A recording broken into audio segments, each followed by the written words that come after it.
I won't forget that morning, not if I live to be 100. I counted the men as they marched out of the yard. They'd hardly slept for weeks. We of the CID had slept even less, but the nightmare that kept us awake was all the same nightmare. That's why we weren't surprised when the commissioner asked us up to the conference room for a bit of a talk. He'd talked to us plenty, we knew that. It didn't help any to know what was ahead of us.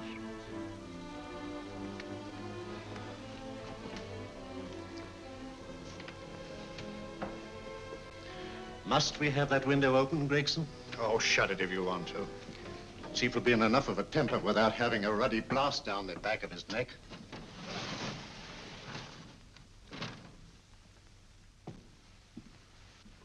Gentlemen, the commissioner. Stuffy in here. Be seated, won't you? Gentlemen, if you wish to know what able men you are, read any of the works of popular fiction that glamorize your achievements, but don't, I beg of you, read the daily papers. They might give you an inferiority complex. I hate to mention it, but we're confronted with a series of the most atrocious murders since Jack the Ripper. And in the meantime, the CID might as well be playing at shove-hate-me for all the good we've accomplished. Now look. Here, here, and here. Each of these red flags scattered through the city stands for a woman brutally murdered, a woman's terror, a woman's death agony. These are no ordinary crimes. These are the works of a fiend who kills first and mutilates afterwards. A ghoul who hacks off a part of his victim's body and carries it away with him, a loathsome souvenir of his butchery. 3 women murdered so far, and you haven't turned in one clue. You haven't given me one lead. Here you sit and wait for news of a 4th victim, with your arms folded.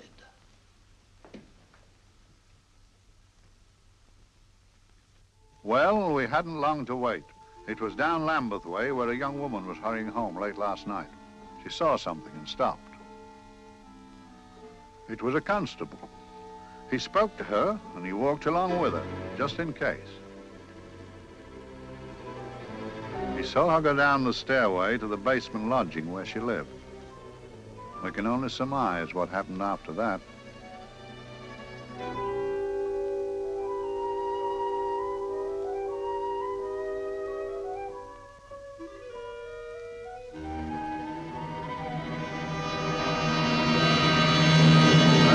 My pride in my pocket and went to see the man who'd so often helped out Inspector Lestrade and myself in the past, Mr. Sherlock Holmes.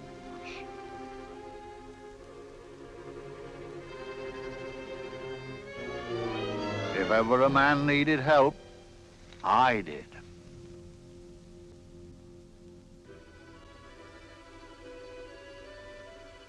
This makes 4, Inspector. 4 defenseless women here in the heart of London. And everyone with the right forefinger hacked off. Not hacked, Inspector Gregson. Cleanly, expertly severed. The work of a skilled surgeon. That's our only clue. Much about the age of my sister's girl. Is there no way of stopping this, Mr. Holmes? Yes. There's a way, somehow. The fiend that did this. I promise. I promise. We've nothing to go on, that's the rotten part of it. We can't get far without knowing the motive. Well, at least we know what the motives were not. It wasn't robbery, nor passion, thanks be, nor yet vengeance. Because they all came of totally unrelated families. Steady, Inspector, steady. Sorry, Mr. Holmes. I don't turn a hair when it's a bloke that can look after himself. A little slip of a thing like that. Yes, it's horrible. Come on, let's get a drink.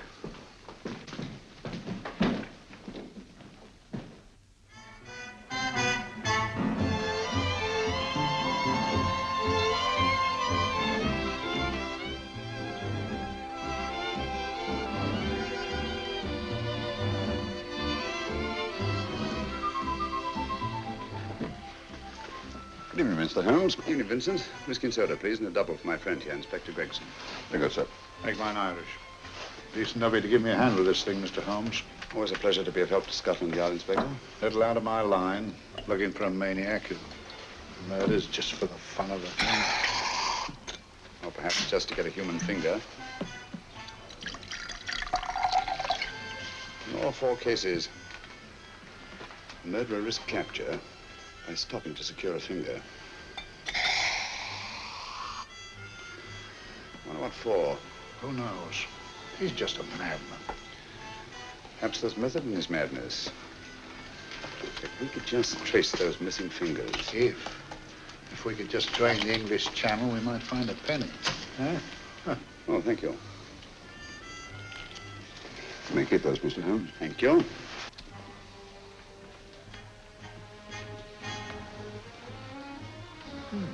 It's a George Fenwick, isn't it? Yes. Is that his daughter with him? Don't be so naive, Inspector. You know everyone, don't you, darling? Well, hardly. A week ago, I didn't know you. A week. How fast it's gone.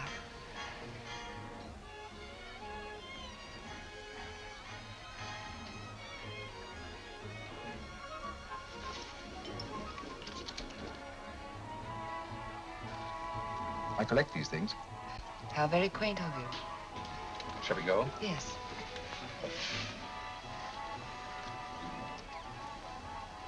What are you looking at, Mr. Holmes? Looking at a very handsome woman. Not drawn to the purple, but giving an excellent imitation. Would you like to come to my flat for a nightcap? Lovely idea. Yes, isn't it?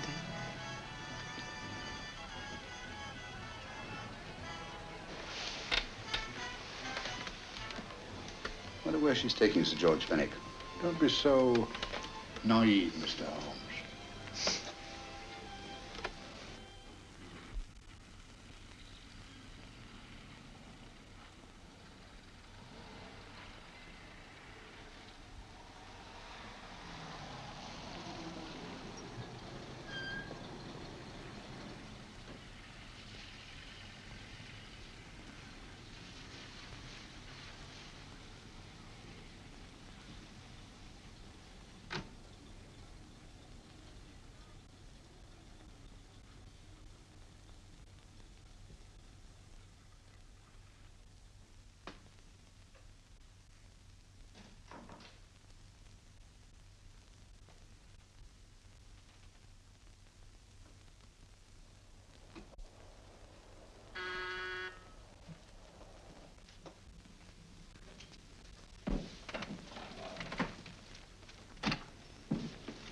Good evening, Mum. Hello, Grandon. Any messages? No, Mum.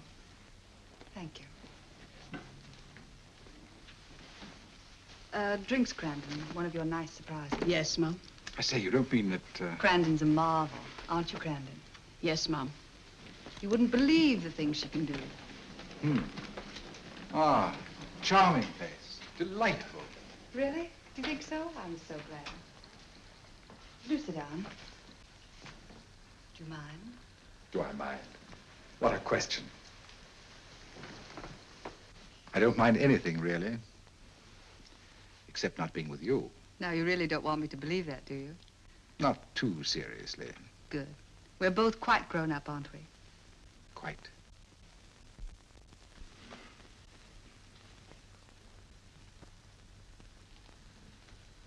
You're a treasure, Grandon.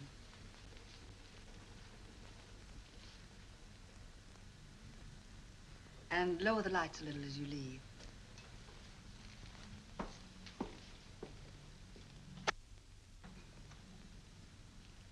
I prefer a more flattering light. In any light, you'd be... Would I? And don't you know it? Perhaps I do.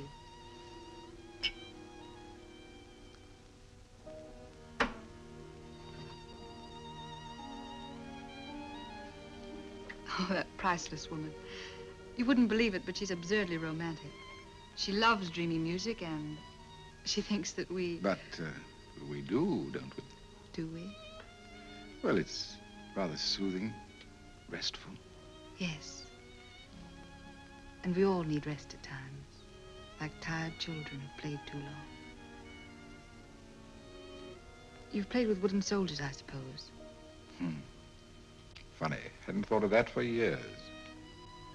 Toy boats were my special joy. Anything I could set afloat anywhere. Like this. And this. Toy boats sailing into the Never Never Land. The land of beautiful dreams. Look. Look, odd, isn't it, how the light is reflected? Little specks of light that move and move. Like stars on a slowly moving stream. You know, Holmes, I'm very sensitive to atmosphere. No? Yes, I can tell by the feel of this room there's been a murder committed here. It may interest you to know, my dear fellow, it was the other side of that door at the foot of the stairs that the poor girl was murdered. If only I could find it. Find what? The one thing these unfortunate victims have in common that might give us a motive for these murders. There must be something. Another Jack the Ripper, if you ask me, a homicidal maniac. No, Watson. In the case of Jack the Ripper, there was one thing in common. His victims were all from one walk of life, living in the same section of the city. In this case, the murderer chooses his victims from all walks of life and from different sections of the city. No, my dear fellow, this is not the work of a homicidal maniac. It's something infinitely more sinister. Give me the creeps. What on earth are you talking about? Watson, I'm convinced that these murders are only incidental to some larger and more diabolical scheme. That may be, but why the severed fingers? The answer to that question, my dear fellow, is our only hope of solving these mysteries. Dear sister, I am so happy. I had such a lovely holiday at Brighton with you and Alf. And I'm looking forward to being with you again. Poor little thing. Sort of raises a lump in your throat. I can picture her sitting here happily writing this letter. And I'm not bit realizing that she's shortly going to her death. Hello? Gregson. Oh, there you are, Mr. Holmes. I've been looking for you everywhere. What's happened? Murder in Edgware Road, not half an hour ago. Woman? Yes, and the right forefinger cut off clean.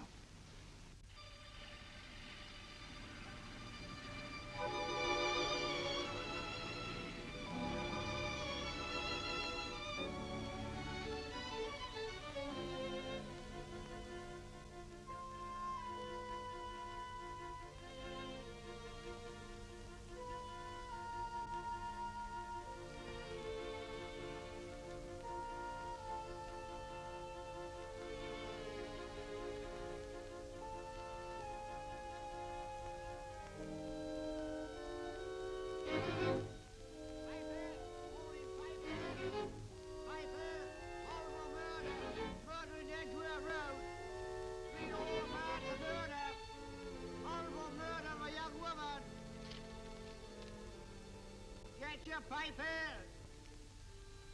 Horrible murder, papers, all about the murder. Morning papers, all about the murder. Paper, horrible murder. Another young woman found murdered, papers here. Horrible murder, paper, paper, read all about it. Get your papers, murder in Edgware Road. Horrible finger murder. Shocking murder, murder in Edgware Road. Horrible murder of a young woman. Read all about the murder.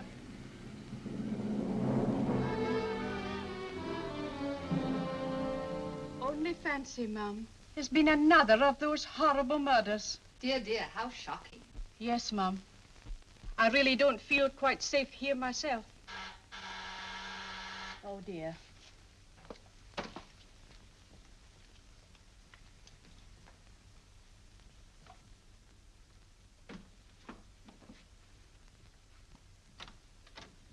Why, Sir George! I must see Miss Marlowe at once. I don't know if she... I must see her. Where is she? Lydia. Why, Sir George, what is it? What happened? I don't know. You'll have to help me. You've got to help me. But I don't understand. Listen, I woke up a few minutes ago in a cheap boarding house off Edgware Road. I don't know how I came there. I don't know when. The last thing I remember is being here with you. Calm yourself, Sir George. When did I leave here? Well, it was about, It was 10:45, Mum. Precisely. You seemed, forgive me, just a little distressed. Detached, not interested. I thought I'd said something to offend you. I don't remember. I can't remember. Tell me, has this happened to you before? Before? Well, there is such a thing as amnesia, you know. If it was 10:45 when I left you, it was 9 this morning when I woke. Over 10 hours lost. 10 hours that I can't account for. And in my pocket when I woke, I found... Here in my pocket. That isn't... Oh, it's not for you, of course. It can't be. Excuse me, Mum, but there's a man asking to see the gentleman. Send him away. Yes, Mum. No, please. I'll see him.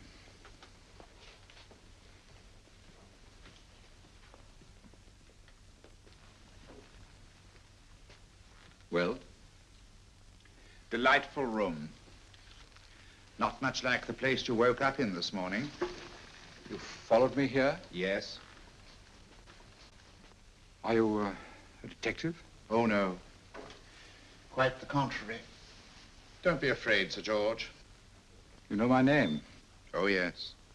A very old and highly honored name. And being the bearer of such a name, and also a very wealthy man, I thought you might care to possess yourself of this trifle. Rather than let it fall into the hands of the police. It is yours, if I'm not mistaken. The initials, GF. Where did you get this? It came out of your pocket.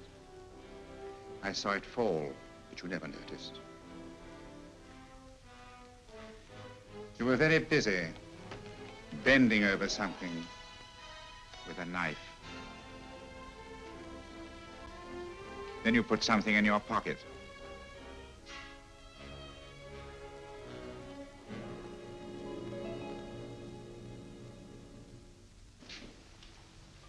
Come along, Holmes, come along, come along. How many more times must I tell you? You're missing a treat. This is delicious. Little jam tarts to follow. Aren't you tempted? You and your flesh pots. They tell me that fish is good for the brains. Brains haven't any. You realize that a whole day and a night have gone by since that bestial affair in Edgware Road? I'm as much in the dark as ever.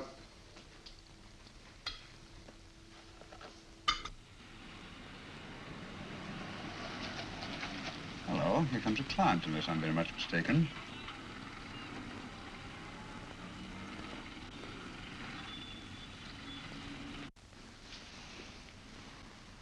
Well, attractive. Very attractive.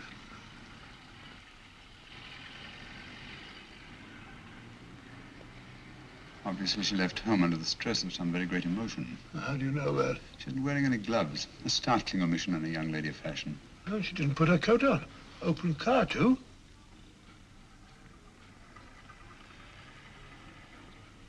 Furthermore, there's something in that bag she wants to show me.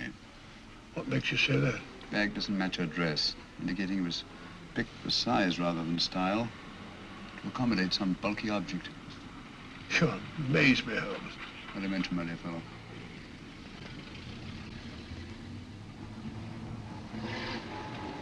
Well, that's interesting. What is? A cab, turning at the empty house. I wonder why he followed her here. Oh, wouldn't you? Quite possibly with glasses.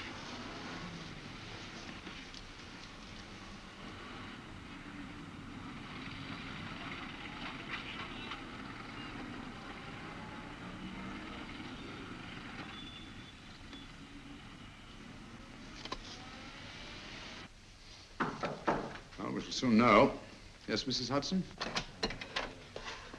It's a young lady, sir. Most urgent. Ask her to come in. Go right in, miss.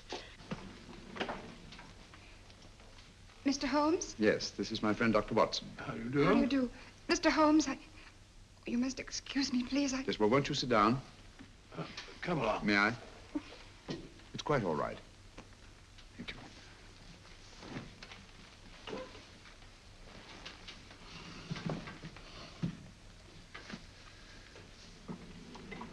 Now try to control yourself, Miss Fenwick. You're with friends. You know my name? No magic, I assure you. I've often seen your picture. You're the daughter of Sir George Fenwick, aren't you? Yes. It's about my father that I... What about your father, Miss Fenwick? Oh, I don't know what to do. He's always been the nicest, dearest person. Only since Mother died. Yes, we do. We know. So I didn't think anything of it when he was away all night before last. But he didn't come home until yesterday at tea time. Didn't come in for dinner at all. Just paced up and down in the library hour after hour. I begged him to let me in, but he wouldn't. Steady, steady. Now take your time. I couldn't sleep a wink last night. Then I started hearing things. Hearing things? What sort of things? I heard someone in the garden underneath my window. Then I saw a figure moving down the garden path. And I recognized my father. Stealing through his own garden like a thief.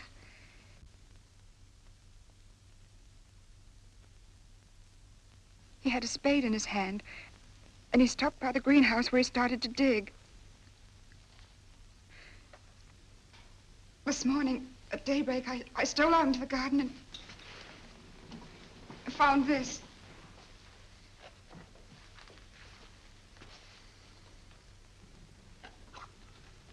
A finger. A human finger. Bring up Scotland Yard, will you, Watson? Ask them to get hold of Inspector Gregson and tell him to meet us at once at George Fenwick's house, Kingston.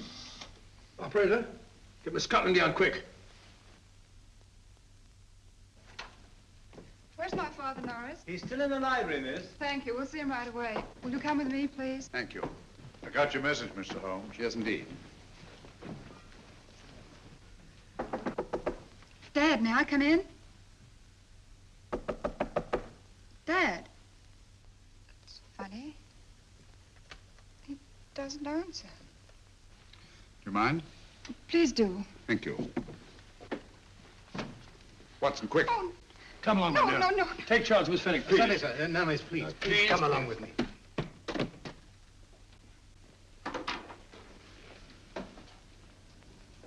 Dead? Yes. What do you make of it, Doctor? Shot in the back, between the second and third ribs. The bullet undoubtedly had penetrated the heart. Look at the powder marks on his coat. I was afraid of this. What do you mean? Don't you remember the man in the cab who followed Miss Fenwick to Baker Street? Well, you don't think he had anything to do with it, do you? I think it's reasonable to assume that he tipped off someone that I'd been sent for. Sir George has obviously been murdered to keep him from telling me what he knew. What was the weapon used? Small caliber revolver, point blank range by the look of the wound. The murderer came in through those French windows. The mud from the garden he brought in his boots. Sir George must have surprised the intruder. Passed the room to him here. What follows, we can't tell. But from the location of the wound, I'd say that he turned his back for a moment, and as he turned, the muzzle of the revolver was placed between his ribs and one muffled shot fired. And you mean to say he kept on going, even after he was shot? There's no doubt about it. Look there. The trail of blood leads us back to the desk. It's something Sir George was after. Something.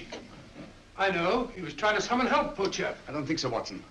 There's the bell pull by the fireplace. No, you'll notice from the trail of blood that Sir George made straight for this desk here. I wonder, there was something he was desperately anxious to get. Hello. His right hand's clenched. That's perfectly natural. Death agony. But the left hand lies open. Why only one hand clenched in the death agony? The right hand, the hand nearest the desk. Please note that. If Sir George took something off this desk, something so important that he spilled his last drop of blood to get it, I want to know what it is.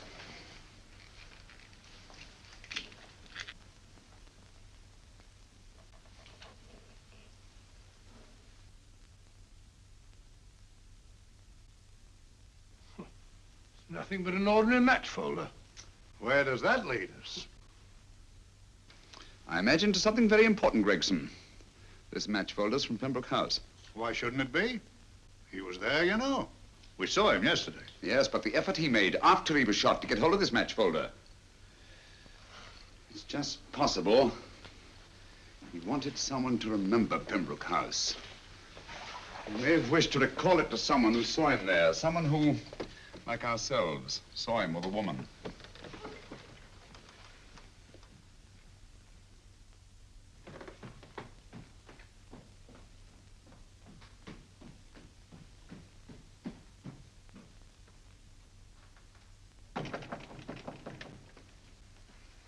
Come in.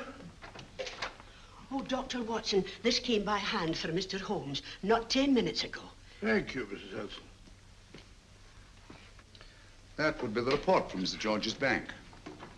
Report from Sir George. Oh, really? Don't you remember his daughter told us that he'd just closed his account? Had it looked into at once.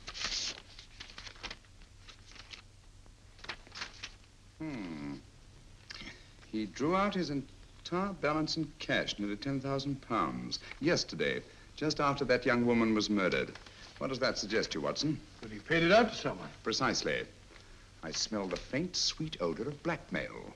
You don't think he paid it out to someone who saw him murder the McLean woman? Sir George never murdered anyone. But he did have that woman's finger, and he empty did have and pay out a lot of cash. That's the terrifying part about blackmail, Watson. The victim is afraid to fight the accusation, no matter how false. Once the accusation is made, his name is smeared, and sometimes his life is ruined. Well, Sir George didn't commit these murders. What fiend did? I rather think they're not the work of any one man. Oh, come, Holmes. You don't expect me to believe there's a whole organization going about killing people and chopping off their fingers. No, it's possible, quite possible. Well, whoever's behind all this thing must be out of his mind. On the contrary, my dear fellow, if my assumptions are correct, this little scheme has behind it the most brilliant and ruthless intellect the world has ever known. You don't mean Professor Moriarty? I do. Oh, steady, Holmes. You've got him on the brain. This is the third time in as many months you've suspected him of unsolved crimes. He's dead, you know. Is he? Is he? You know he is. He was hanged in Montevideo, well, over a year ago. I know that someone was hanged in Montevideo under that name. But I'll stake my reputation that Moriarty is alive and here, now in London. Hello? Yes, but Dr. Watson, wait a minute. You me? Oh, yes? This is Dr. Watson speaking. No, I'm afraid I've retired. I don't practice anymore. What? Oh, that's a different thing. An emergency case. Well, just a minute. Yes? Yes, well, see that she's not moved. Remember that? Don't touch her till I get there. Fractured case in McCardle's Mews. Heavy woman. 14 stone. Look at dust. 14 stone. Just the sort of person who would hoist herself up on a stool to feed the canary. There ought to be a law against fat people keeping little dicky birds. Well, so long, old man. I shan't be very long. Haven't used that bag since I brought little Amelia, what's her name in the world? She grew up to be a very unattractive child. Oh, who wouldn't with a name like Amelia? Oh, Amelia. Amelia.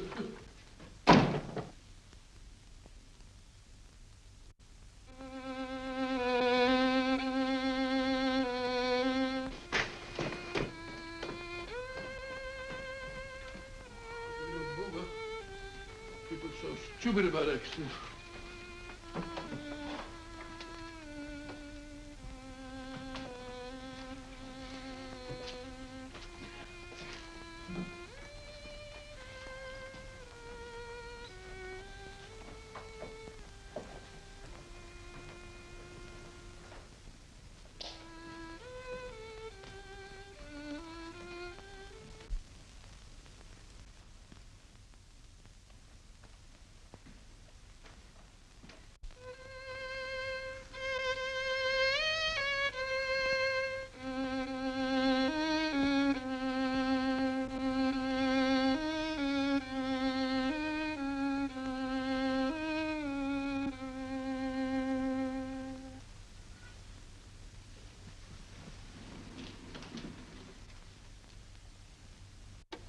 Oh, Professor Moriarty. Not that I wish to appear inquisitive, but to what am I indebted for the pleasure of this visit? Scotland Yard will be interested. It's very convenient for me to have Scotland Yard think that I'm still dead in Montevideo. I never dreamed of fooling you. Thank you. The thought occurs to me, Mr. Holmes, that there are some advantages in living within the law. You are very comfortably fixed here, aren't you? As I get on in life, the little comforts appeal to me more and more. Oh, I beg your pardon. Won't you sit down? Thank you.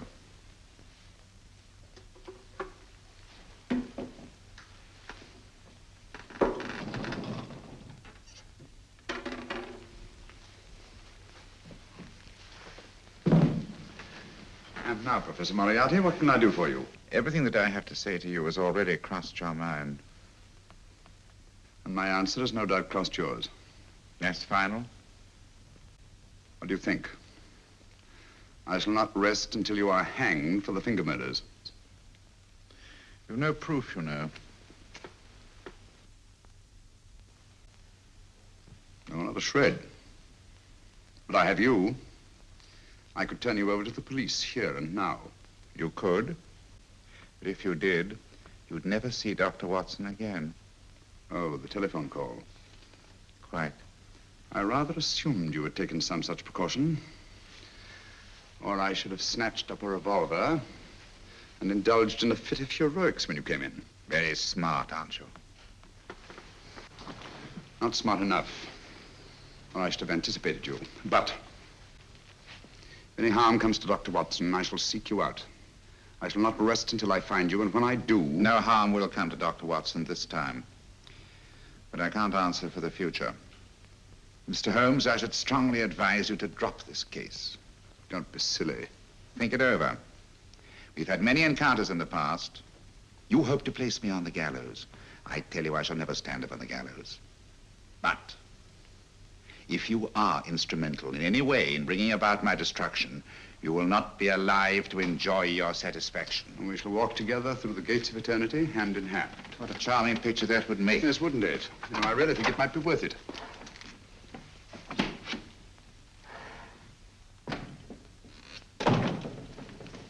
Shoelaces, Governor? Tuppence a pair. And strong enough to hang yourself. How many more times must I tell you I don't want your filthy shoelaces or your company? Shoelaces, Governor? Blasted impertinence. Run along, my good man, or I'll give you in charge. Shoelaces, Governor? Shoelaces, Governor? Help a poor bloke. What's only got one arm? Any luck with Mr. Holmes? You can read his obituary in tomorrow's papers.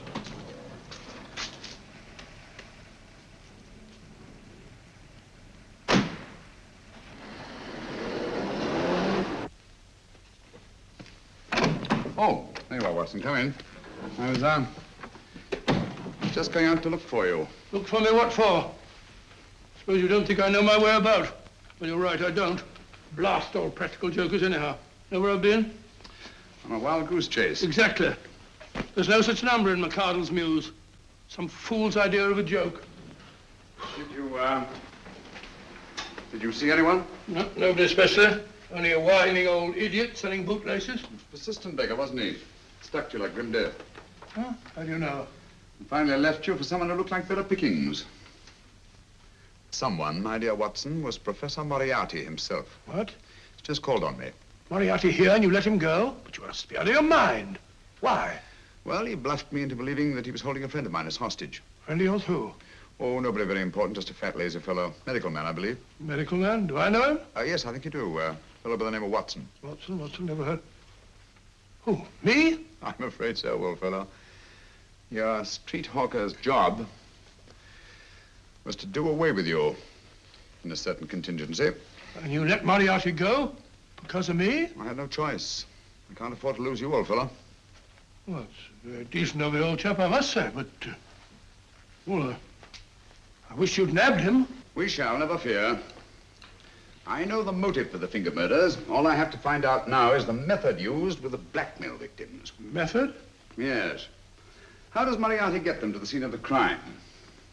How does he plant those severed fingers on them? And how does he scare them into believing that they may have committed those atrocious murders themselves? Curious.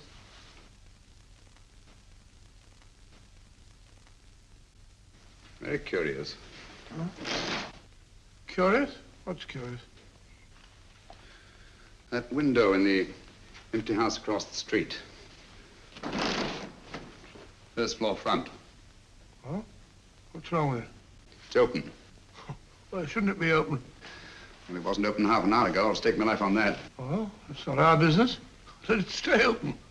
I wonder if you'd go over, old fellow, and see what's the matter. Oh, trespassing. It's against the law. Very well, I'll go myself. Oh, well, if you're going to put it like that, ridiculous waste of time. Going about shutting windows at this hour of the night. Here, you better take this torch. Well, take what? Dignified job for a doctor. Dr. Watson, the torchbearer. And what do you propose to do? Sit in a comfortable chair, I suppose, and read a good book? That's a very good idea. Yes, a very good idea. While I play night watchman, you have a nice read. Mm-hmm. Good night. Have a good time. Have a good time? What do you mean, have a good...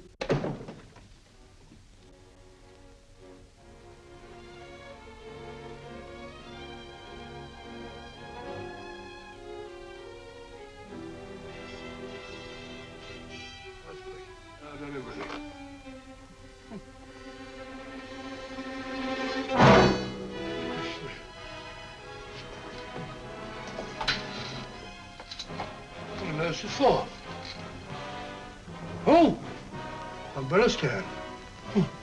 Pretty little thing to keep about the house. Must have been a pet.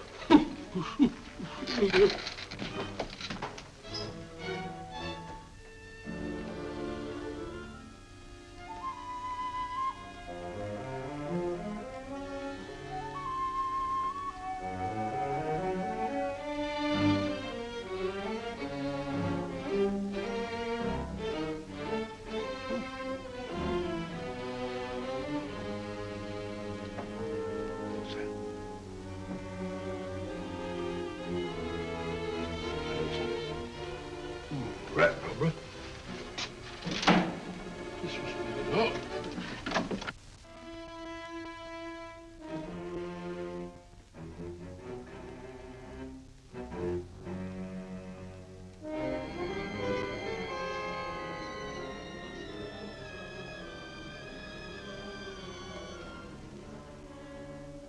Well, he sits comfortably reading a book.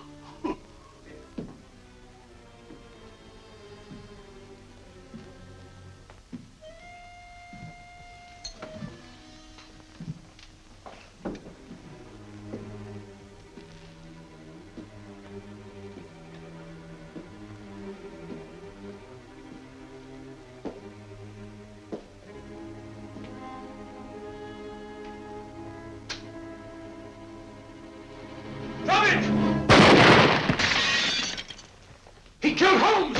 He killed Sherlock! Watson. You? But I saw him shoot you a second ago. Not me, my dear fellow. Merely the bust of Julius Caesar. Incidentally, you may have noticed that all through the ages, prominent men have prominent noses.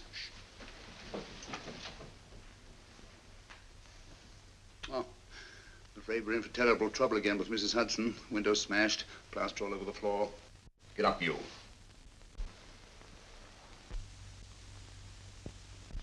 Corporal Williams, Middlesex Regiment.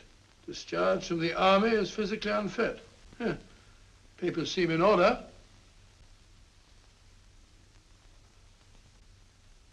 Now, Corporal Williams, you've seen service in the Far East, haven't you? The East? I thought so. Look at his complexion, Watson. Yellow as saffron. He's been taking atabrine. Cure for malaria. Sniper, aren't you? Sniper. Why did you try to kill me? I had to kill him. I had to. Oh, snap out of it. Stop it, Watson. He's shamming. No, he isn't. Who told you to kill me? She told me. She told you? She told me I couldn't miss. Well, luckily you did miss, you murderer. He isn't a murderer, Watson. Listen, Corporal Williams. She told you you had to do it, didn't she? I had to do it. I've got it, Watson, I've got it. Got what? The method used in the finger murders. Well, what is it? Hypnotism, my dear fellow, hypnotism. And it wasn't against his nature, that's the devilish part of it. They picked a man for their purpose whose job was sniping. Who are they? Professor Moriarty and his finger murderers. Williams spoke of a woman. I think you'll find that she asked him home tonight for a drink. Nice quiet rooms, soft lights, music. You got it all pat, Mr. Holmes. What's the lady look like? Oh, up 30, nice figure, blonde, lustrous eyes. Oh, really? Got a phone number? Oh, so? Williams will give us her address. Look after him, Gregson. Don't let anyone come near him. He's our key witness in the finger murders. Well, I hope you're guessing right, Mr. Holmes. Get up, Williams. Now, go with Inspector Gregson anywhere he tells you. Come on. Yeah. Ring me as soon as he comes to himself, will you? I will. Good night, gentlemen. Good night. Well, if you believe that fellow Williams was hypnotized, I suppose you think Sir George Fenwick was hypnotized too. Yes, I'm quite sure of it. Have a cup of tea? Thanks, old boy. Nothing to eat. Well, why didn't these people make Sir George do the murder himself? Because they didn't want to get him hanged. They wanted to blackmail him. Well, who do you think the actual murderer is? One of Moriarty's gang. A diabolically simple technique. Kill a woman. Yes, but why cut off the fingers? My dear fellow, don't you understand? The severed finger is what links the blackmail victim to the murder. He wakes, finds the grisly thing in his pocket. He doesn't know how it got there. He's no idea that he's been hypnotized. For all he knows, he may have committed the atrocious crime during some dreadful lapse of sanity. In that state, when he's utterly demoralized, the blackmailers take over. Is that it? Undoubtedly. You see, they swear that they saw him commit the murder. And being human, the victim will pay anything rather than stand trial on a charge that will make his very name loathsome. Oh, it all fits in if you believe in hypnotism. Yeah. The only possible explanation. You think the hypnotist is that woman with the blonde hair, the lustrous eyes, the woman you invented? I didn't invent her. I saw her. What on earth are you talking about?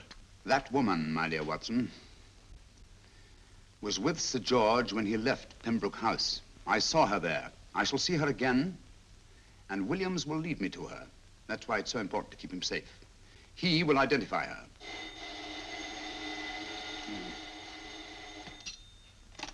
Hello? Yes? Inspector Gregson? What? I'll get every constable in the district. Yes, I'll be over at once.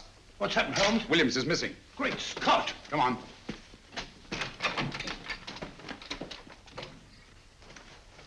Lorry crashed into Gregson's car. During the confusion, Williams disappeared. Escaped, eh? No, kidnapped. To keep him from talking when he came to. You don't think that Moriarty... Moriarty? Anything is possible.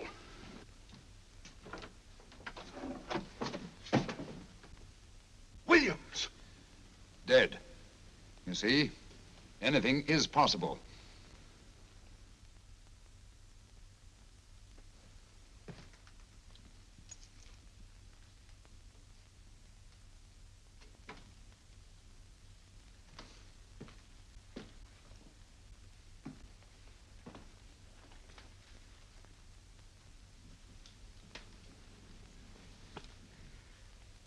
Oh, good morning, Professor Moriarty. You startled me. I'm dressing another dolly, a dear little nurse.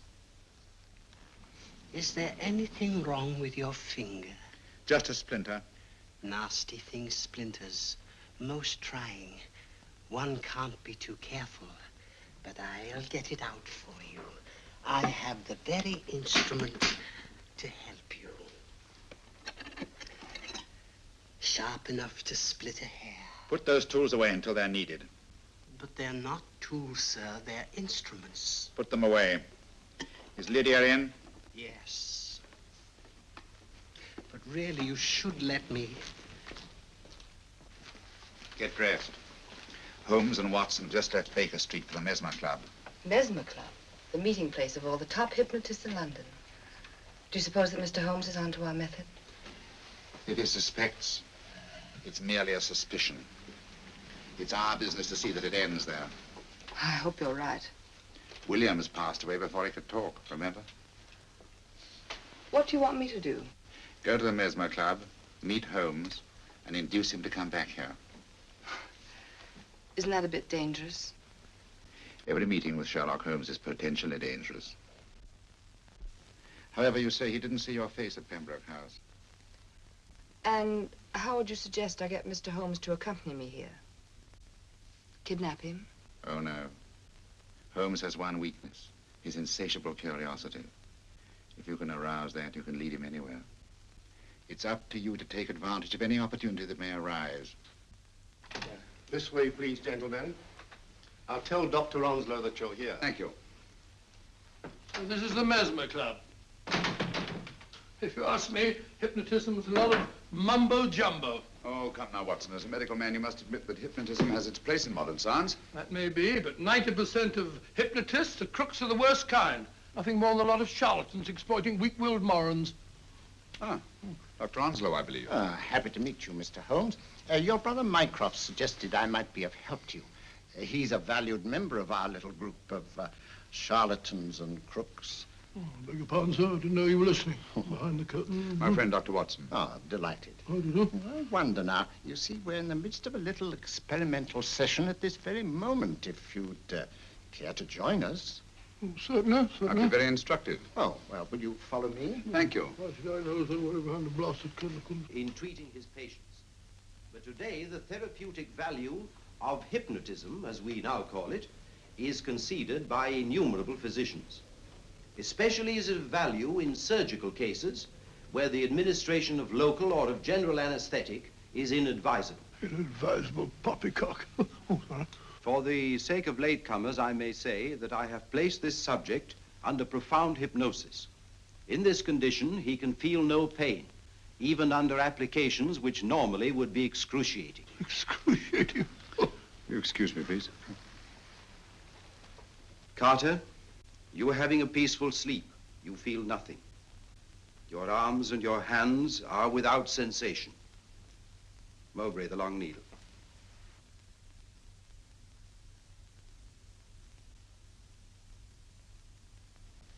Carter, give me your right hand.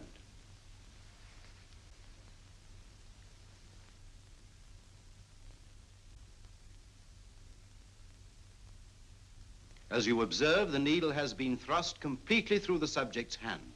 No feeling, no pain. This lack of feeling is the one infallible test of profound hypnosis. Nonsense. Fellow's full of drugs. Oh, isn't he? Definitely not, Doctor. Wake up, Carter, wake up. You feel well and rested, remember. No pain anywhere. Wake up, wake up. I say, when are you going to begin? All through, Carter. Stand up. This way, sir. And, are these all the people that come here? Oh, no. Others keep dropping in all the time. I suppose it's all right for those who believe in it, but of course, I'm a professional man myself. Then you don't believe in hypnotism, Dr. Watson? I don't deny that there are certain types of hysterical, feeble-minded people who go on if you point your finger at them. But anyone with an ounce of character... How right you are. You see right through our little artifices, don't you, Doctor? Right through, my dear sir. Right through. Quite so. But with the feeble-minded, as you say... excuse us, Mr. Holmes. Certainly. Step over here, won't you? Certainly, sir. Anything to oblige. Let me show you how easily we charlatans take advantage of them. Now, sit down, Doctor. Now, we set a thing like this in motion. It's wonderful, the attraction on the feeble-minded, of course. The continuous motion, if they just let themselves follow it. Of course, you could stare at it till doomsday, Dr. Watson, with no effect at all. Still, it might make you a little drowsy, like the white ribbon of road at night when you're driving. The rhythm is smooth, unbroken, and the road goes on and on, round and round, always the same, winding and winding. And you're drowsy, you're tired. Let the road come into you, as it were. The long road, the smooth road, the road to sleep. Sleep.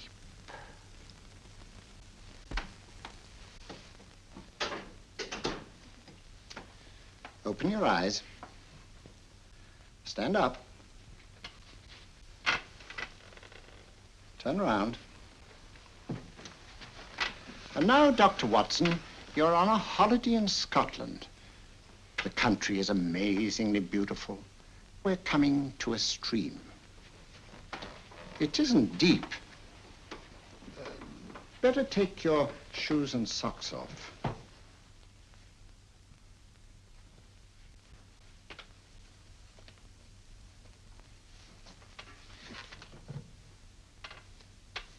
Roll up your trouser.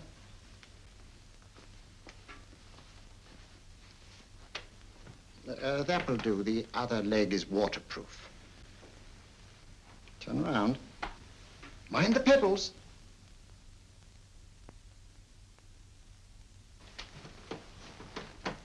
Sit down.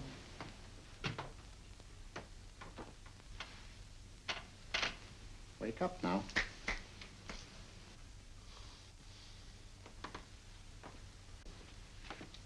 I see. What did I tell you? It didn't work with me. Why, nobody with an ounce of character.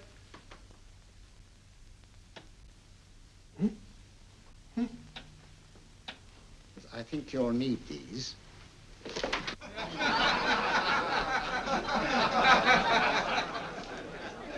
Something to laugh at? Watson, she's here. Oh, the woman you're looking for? Yes, I'm going to meet her. Perhaps I can induce her to take me to Moriarty. Do you think it's wise, Holmes? May not be wise, but it's essential.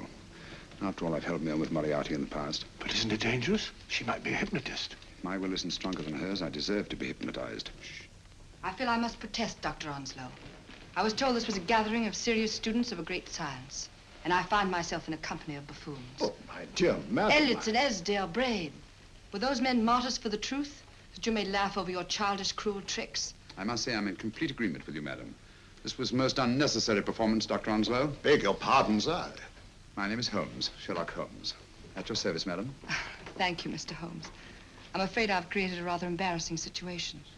But you see, I'm interested in the serious study of hypnotism. So am I, too. Perhaps we have something in common, Mr. Holmes. Perhaps we have. Would you join me for a cocktail at Pembroke House? I should be delighted. Good.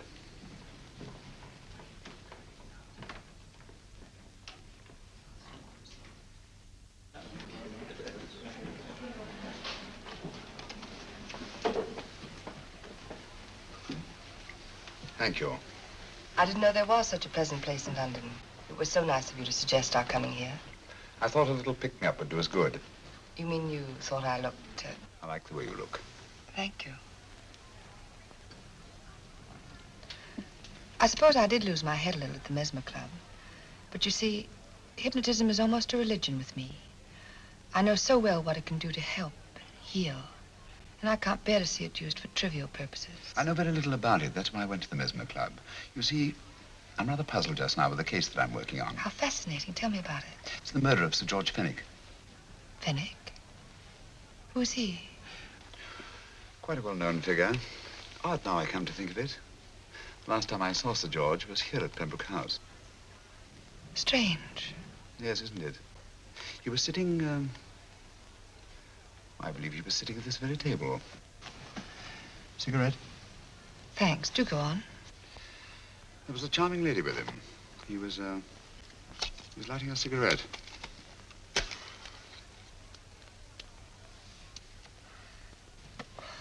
Charming.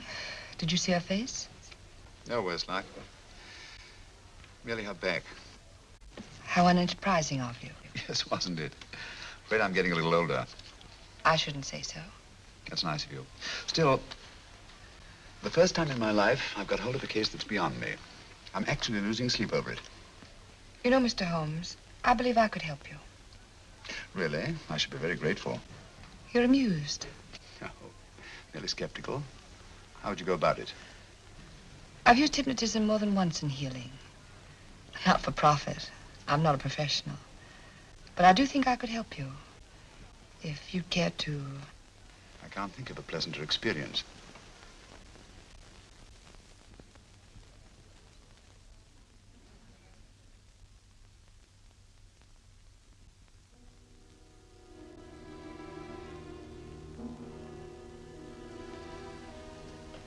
Low lights, music, is that all there is to it?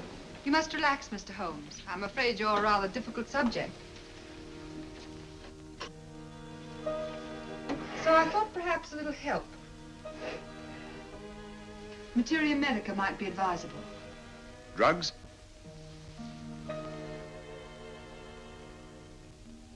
No, I'd rather not, if you don't mind.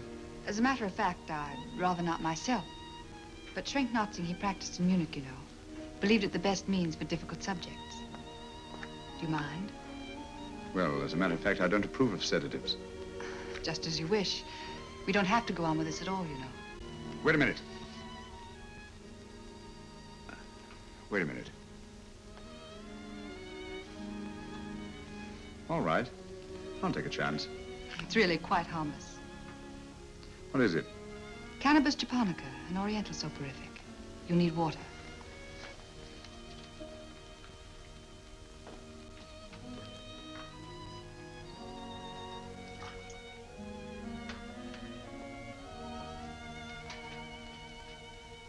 Thank you. Now sit down, Mr.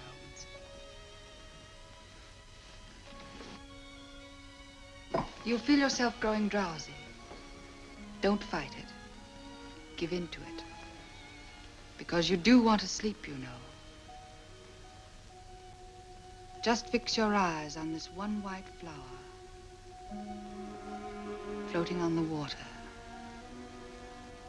Empty your mind of every other thought. Follow the motion of the water. So smooth, not a ripple. Waters of forgetfulness.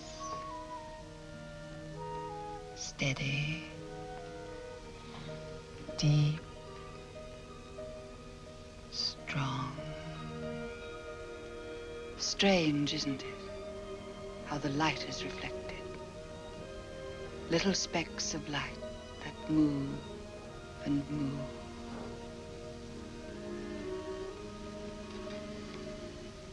It's restful here.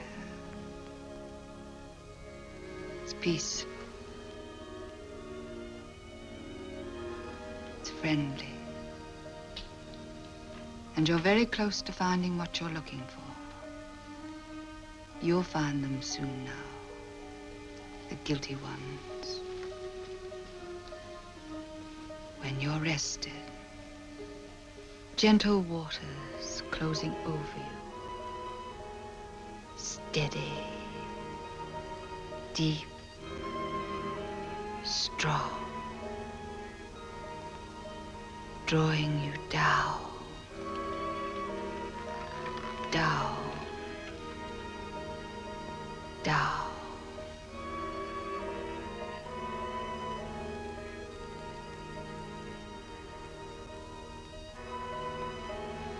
Sleep. Sleep. Sleep.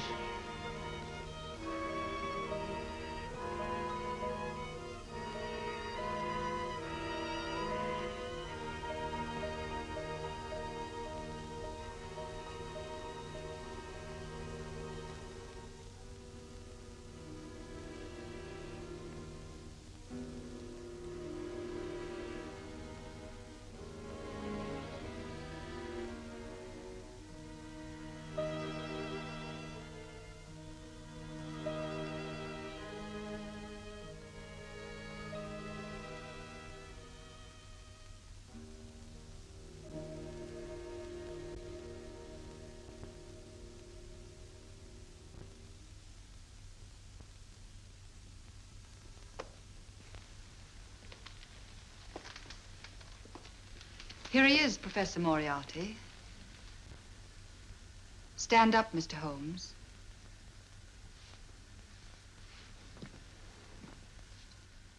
Open your eyes. Face this way. Are you satisfied? We are dealing with a clever man. He may be shamming. There's just one infallible test for profound hypnosis. You ready, Dr. Simnel?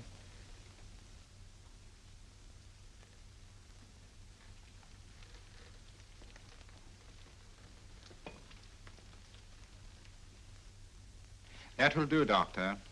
He couldn't fake insensibility to the knife. I congratulate you, Lydia. Turn round, Mr. Holmes. Now walk to the desk.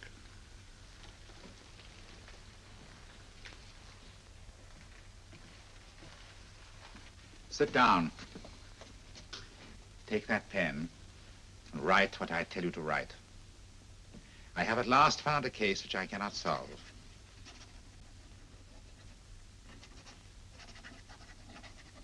I have outlived my usefulness. Therefore, I have decided to end my life.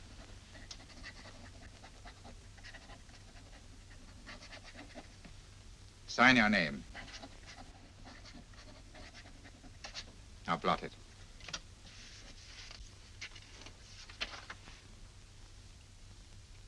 Fold it up and put it in your pocket.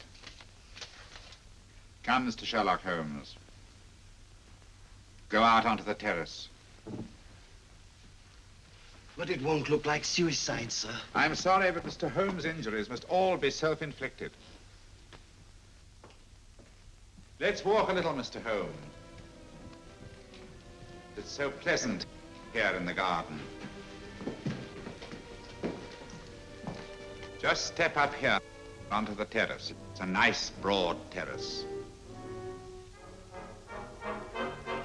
Now turn to the left and walk slowly to the end of the terrace.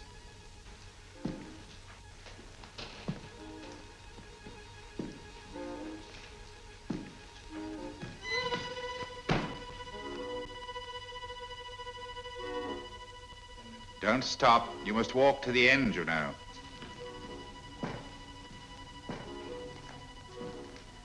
The end leads to an open doorway. You can pass through it in perfect safety. In the room beyond the doorway, you'll find what you've been looking for.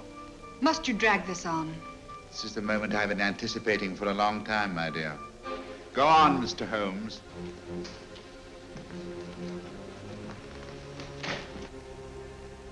Through the open doorway, you will find the man responsible for the finger murders and the death of Sir George Fenwick. Professor Moriarty. Holmes! Stand still. What a beautiful view, Watson. I'm quite enjoying it. No, you're not. You're hypnotized. You're under a spell. Stand still. Don't move. Steady, Holmes. Steady does it. Stand perfectly still where you are. Nonsense, Watson. You don't know what you're doing. Of course I know what I'm doing. You mean you're not hypnotized? Certainly not. Then get off the wall, you idiot. Oh, look out! Holmes! Oh, Dear fellow. What were you doing up there? Holding the fort until you arrived. What kept you? Well, I ran into a spot of trouble on my way to Scotland Yard. I was arrested for exceeding the speed limit. Your luck seems to hold, Mr. Holmes. I'd hardly call it luck, Professor. You see, I substituted a drug of my own for the one that this dear lady pressed on me. You are clever, aren't you? A drug that, although it leaves the subject conscious, renders him quite insensitive to pain. That accounted for my lack of reaction to Dr. Simnel's knife. Well, Gregson, quite an impressive haul. Even Inspector Lestrade himself couldn't have done any better. Thanks, Mr. Holmes. Take him away. All right, put her in the van. I was right, Mr. Holmes. You are a difficult subject. Thank you. And now, Professor, our score is settled. Au revoir until I see you on the gallows. The rope has not been made that'll go around my neck. Come on.